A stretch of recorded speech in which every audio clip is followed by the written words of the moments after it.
So we are going right to the SEC through their API. So we're not working around trying to scrape and this kind of stuff. We are actually going through the APIs of these different systems and consuming the highest quality data we can find.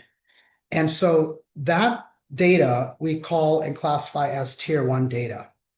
Now, what's tier 2 data? Tier 2 data for us is like an additional analyst report, and even our last analyst report. So I find this, George and Yankun and I have been strategizing on this for some time. How do we eliminate hallucinations and get the most accurate reports we possibly can? What we've decided is that we can round robin our LLMs, because we could run them on all the LLMs. At some point, we'll set up a pro and tier version and probably charge quite a bit, $10,000 a month or something for these reports.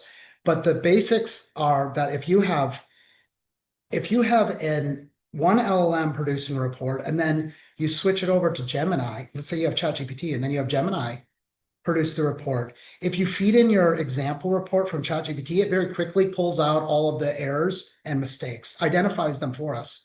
So basically what we're doing is we're archiving every report that anyone orders. So you get the report, and then it also sits in our AWS cloud. And once that's sitting in the AWS cloud, the next quarter we round robin and switch the LLM. So right now we're using Gemini to produce these reports. Last quarter we were using ChatGPT. But the Gemini reports are taking the last ChatGPT reports. That is a tier 2 report. Okay, there are potential mistakes in that report. And that report then gets refined and corrected. And Tamana has done some incredible analysis comparing our ChatGPT versus ChatGPT plus Gemini and has found drastic improvements. It doesn't mean that Gemini would do better without the report. It means that with the incoming tier 2 analysis, Gemini can improve on the analysis. So each quarter, these reports will be better and better. And they're compounding. I mean, after a year of this, I think we will essentially eliminate the mistakes, and we will have everything up to date. Mistakes being things like the report might start talking about Q2 2025, and then in a new section on a new page, say in the SWOT analysis, it'll just put a data point from like 2022 that doesn't really make a lot of sense. If you were a real analyst, it just kind of jumps back a couple of years.